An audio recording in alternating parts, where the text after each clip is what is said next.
China worry, Royal Australian Air Force started practicing long-range bombing mission. Australia has never been challenged by another nation economically and militarily since World War II. Rising Chinese influence in the Indo-Pacific region and the People's Liberation Army Navy's aggressive posture in the Indian Ocean and the South China Sea raises questions about Australia's defense capability and capacity to deter China in this region. Comment below and let us know your opinion about Australia engaging in strategic deterrence missions. Australia's territorial interests are enormous, sweeping over 7,500 kilometers from Cocos Islands in the Indian Ocean to Norfolk Island in the South Pacific. U.S. Air Force Secretary Frank Kendall was hosted in Canberra by the new Chief of the Royal Australian Air Force, Air Marshal Robert Chipman.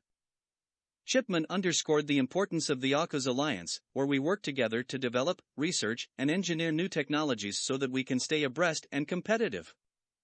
Royal Australian Air Force has started reviewing its training and doctrine to counter the emerging threat in the Indo-Pacific region.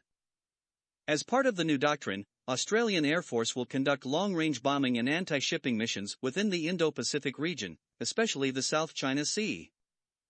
Australia purchased 72 F-35A as part of the $17 billion Air 6000 Phase 2A program, with all expected to be fully operational by 2023.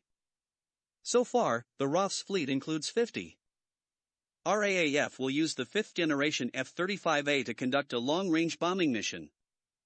With its fifth-generation capabilities, including outstanding situational awareness, the F-35A is the ideal aircraft to deliver precision strikes, which is precisely the kind of mission that No. 2 and No. 3 squadrons have been training for day and night for these past few months.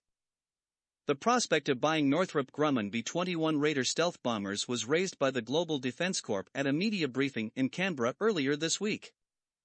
Beijing responded immediately, since the B-21 is a long-range stealth bomber capable of intercontinental flight, it could pose serious threats to China, Communist Party media spokesman Song Zongpine told the state-run Global Times. The B-21 Raider is intended to be a mass-production successor to the extremely expensive, handcrafted B-2 Spirit bombers approaching the end of their operational lives. The U.S. Air Force wants some 220 B-21 to carry conventional and nuclear weapons. It is designed to attack well-defended, high-value targets. B-2 Spirit bomber aircraft from the Pacific Air Forces stationed at RAF Base Amberley since last month as part of the Enhanced Air Cooperation Initiative. The Royal Australian Air Force could operate this aircraft within half a decade, making it relevant to the current situation.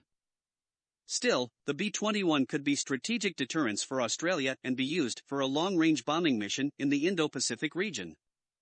Thanks for watching. Be sure to subscribe and follow us on Twitter, Facebook, YouTube and Instagram.